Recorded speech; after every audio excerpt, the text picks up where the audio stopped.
Achalasia लू शेंग के पास गई, अपनी बाहें पार की और मुस्कुराते हुए कहा कि उसे देर सवेर वहां जाना ही होगा, इसलिए आगे बढ़कर इसके बारे में जानना अच्छा होगा।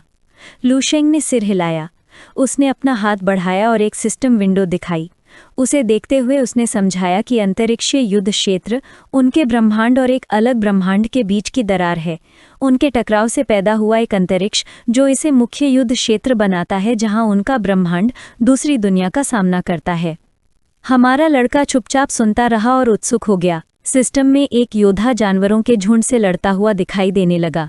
एक्लेसिया ने बताया कि तारों भरे आकाश में अगिनत योद्धा, महाशक्तियां और राक्षस अंतरिक्षीय युद्ध क्षेत्र में खुद को गढ़ना पसंद करते हैं और इसी कारण इसे शक्तिशाली लोगों का पालना भी कहा जाता है। लू शेंग गंभीर हो गया और उसने सवाल किया कि ये अथाह आयाम जैसा ही नहीं है।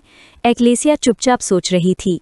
लू शेंग की आंखें दृढ़ता से चमकने लगी जब उसने बताया कि उसे हमेशा से ही एलियन जानवरों के आक्रमण की उत्पत्ति के बारे में जानने की जिज्ञासा रही है और उसने इसका कारण पूछा। उसने शांत स्वर में बताया कि ये बस एक एलियन ब्रह्मांड था जो उनके ब्रह्मांड से टकराया था और ये वास्तव में कोई आक्रमण नहीं था।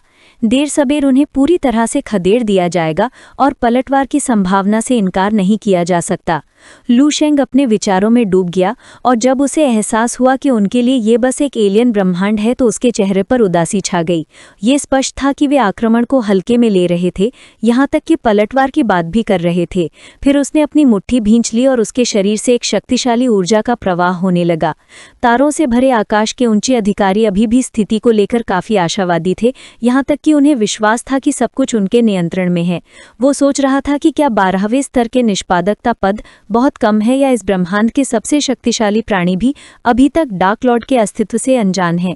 लू शेंग की निगाहें आकाश की ओर उठ गईं और वो चुपचाप सोचने लगा, ये जानते हुए कि डार्क लॉर्ड के आक्रमण के लिए 7 साल इंतजार करना बहुत देर हो जाएगी। लू शेंग ने अपनी निगाहें जमीन पर झुकाईं और उससे पूछा कि क्या वो जानती है कि डार्क लॉर्ड क्या होता है। ये सुनकर एक्लेसिया की आंखें आश्चर्य और उलझन से चौड़ी हो गईं। वो नहीं जानती थी कि वो क्या है। दूसरी ओर सेबेस्टियन चुपचाप अपनी दाढ़ी सहलाने लगा। ओलू ने लू शेंग को गौर से देखा और उलझन भरे भाव से उससे पूछा कि उसने ये शब्द कहाँ सुना था। ओलू के हाव भाव देखकर लू शेंग थोड़ा सा आश्चर्यचकित नहीं हो सका।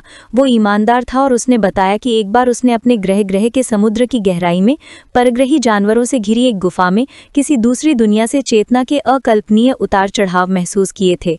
उनमें डार्क लॉर्ड का जिक्र था। जब एक्लेसिया अपनी बाहें क्रॉस करके बैठी थी तो सेबेस्टियन ने इशारा करके ओलू से पूछा कि क्या वो जानता है कि डार्क लॉर्ड क्या होता है।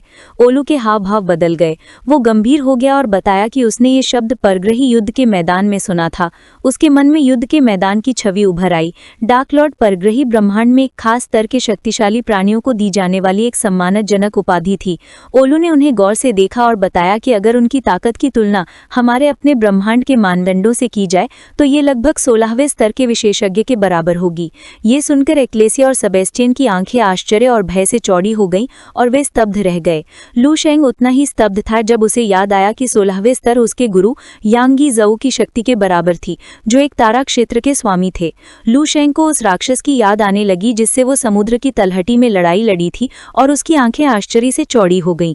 उसे यह अविश्वसनीय लगा कि एक तारा क्षेत्र असंख्य गैलेक्सियों का समूह होता है और नीले ग्रह के समुद्र की अथाह गुफाओं से आक्रमण करने वाली वो अवर्णनीय छाया 16वें स्तर की होती है।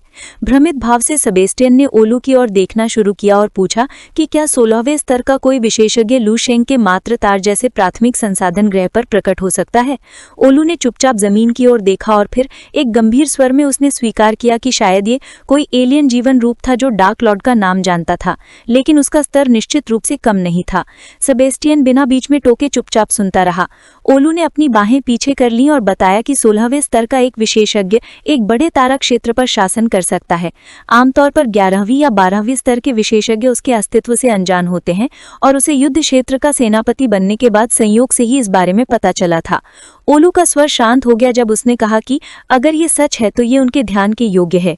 उसने लू शेंग से उस गुफा के निर्देशांक देने को कहा जिसका उसने बाद में जिक्र किया था, क्योंकि वो स्वयं अपने ग्रह पर जाना चाहता है। लू शेंग ने एक शांत मुस्कान दिखाते हुए कहा कि इसमें कोई समस्या नहीं है। हालांकि मन ही मन उसे लगा कि यदि सेनापति अथाह गुफाओं की समस्या का पता लगा सके और उसकी रिपोर्ट कर सके तो ये बहुत अच्छा होगा। इससे आकाशीय सर्प आकाशगंगा के उच्च अधिकारियों का ध्यान आकर्षित होगा और 7 साल के समय सीमा आने तक वे पूरी तरह तैयार हो जाएंगे। निस्संदेह इससे नुकसान कम होगा और अनगिनत जानें बचेंगी जो वो अकेले नहीं कर सकता था। वे अंतरिक्ष यान में सवार हुए जिसने उड़ान भरी और विशाल तारों भरे अंतरिक्ष में उड़ान भरने लगा। यान के अंदर हमारे लड़के ने उन्हें उस स्थान की ओर जाते हुए अथाह गुफाओं के बारे में सब कुछ बताया। कुछ घंटों बाद जब सेबेस्टियन अपनी दाढ़ी सहला रहा था, उसने गंभीर निगाहों से बताया कि वे अपने गंतव्य पर पहुंच गए हैं। सभी लोग अंतरिक्ष यान की खिड़की की ओर चलने लगे। उनके सामने एक बड़ा चमकता हुआ मंच था। सेबेस्टियन का ध्यान उस पर केंद्रित था, जिससे वे कुछ आश्चर्यचकित थे। लूशेंग ये देखकर थोड़ा भ्रमित हुआ कि वे इतने सारे क्षुद्र ग्रहों से घिरे हुए थे।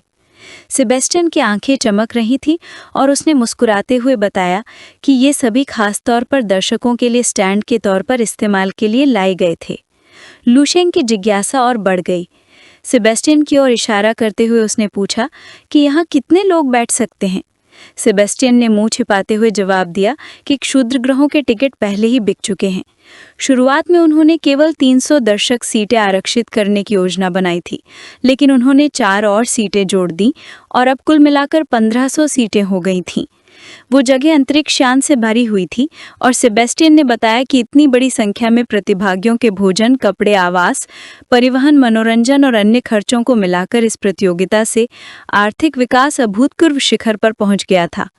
सेबेस्टियन ने मुस्कुराते हुए आंखें बंद करके लूशेंग के कंधे पर हाथ रखा और बताया कि ये राशि उनके उपबृहस्पति क्षेत्र के पिछले 50 वर्षों के कुल कर राजस्व के बराबर है और उपबृहस्पति संघ की ओर से उसे धन्यवाद दिया।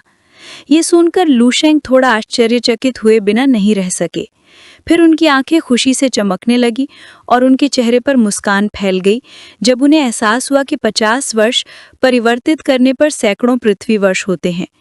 मुनाफा वाकई बहुत बड़ा था और यही कारण था कि वे अपने सारे संसाधन उसके लिए लगा रहे थे।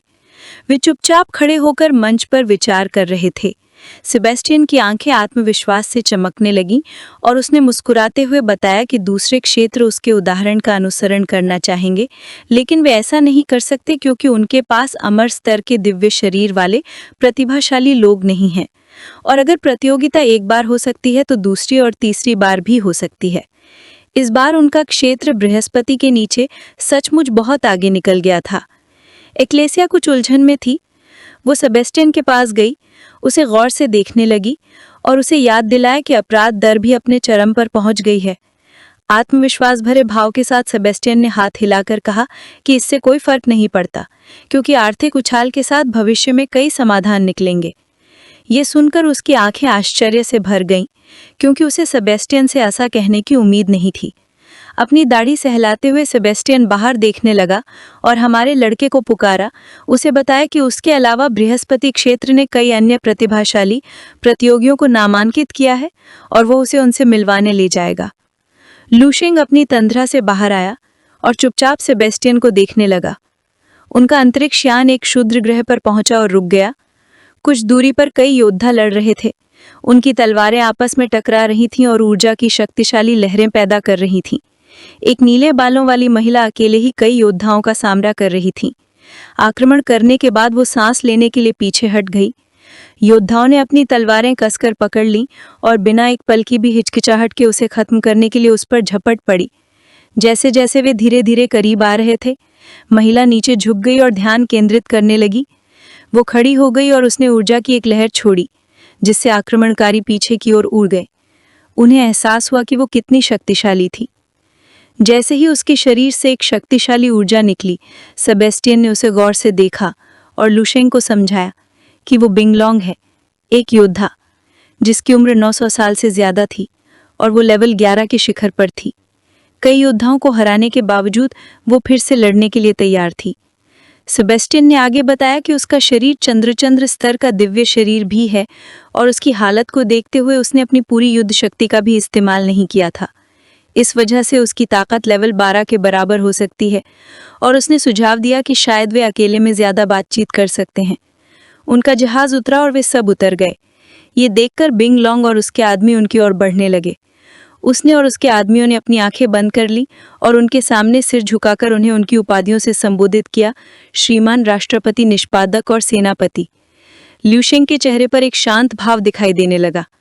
ये देखकर बिंग लॉन्ग का ध्यान हमारे लड़के पर गया और वो कुछ उत्सुक होकर कहने लगी कि वो कौन है। सेबेस्टियन ने घबराई हुई मुस्कान के साथ बताया कि वो इस व्यक्ति को तो हर कोई जानता था, लिu शेंग।